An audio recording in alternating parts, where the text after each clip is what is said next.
These model airplanes have something in common with these Rio planes.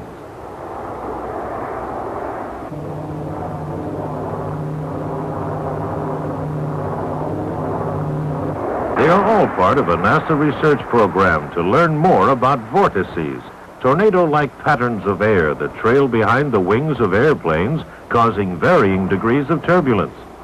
Dave Scott, acting director of NASA's Flight Research Center in California, explains. The vortices are dangerous because these bundles of energy, as they follow behind the aircraft, leaving a wake, have the capability of turning over smaller aircraft as they approach a landing. And because of this, we have a great deal of concern that many accidents can be caused by the vortices or these bundles of energies as they attempt to turn over an aircraft.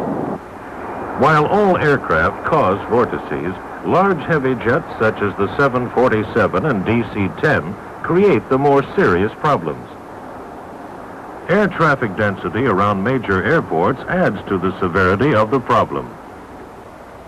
Because of the many aircraft coming in for a landing and the need to sequence one plane behind the other, aircraft are routinely separated at safe distances to avoid the trailing vortex problem. However, this often results in increased fuel use and traffic delays.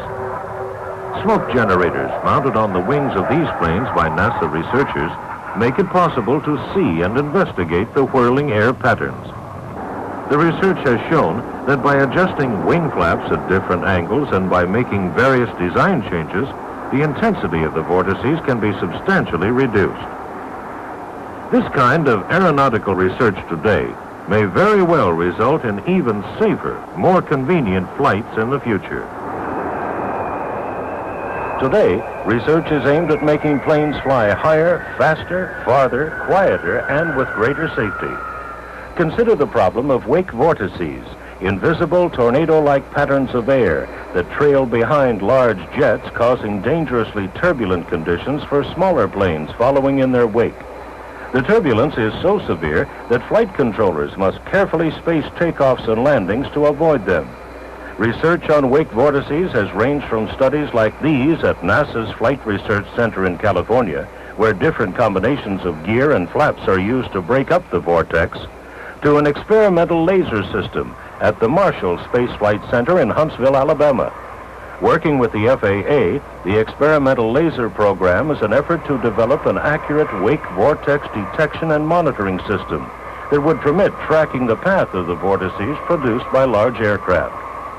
Field tested at the John F. Kennedy International Airport in New York, the laser research may one day help make commercial air traffic safer. Researchers are trying to solve the problem of wake vortices, those funnel-like patterns of air that swirl off the wings of planes as they speed along.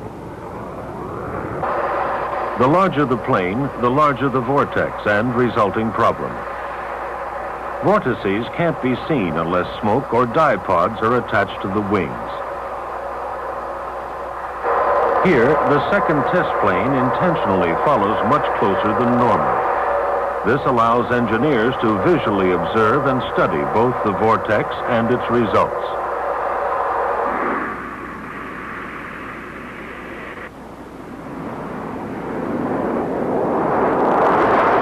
Tower 11901 holding short. Okay, 1 kilo intersection is okay for us. Pilgrim 203, right on the outer cruise gate. Thank you, sir. Right now, air traffic controllers avoid the problem altogether by carefully spacing takeoffs and landings. If the vortices can be reduced or eliminated, however, it will cut down air traffic delays at many of our busy airports. Is having success in changing airflow over the wings using flaps and deflectors to break up the vortices. The FAA is working to develop instruments to detect and thus avoid them. All part of a continuing effort to improve the safety and comfort of air travel.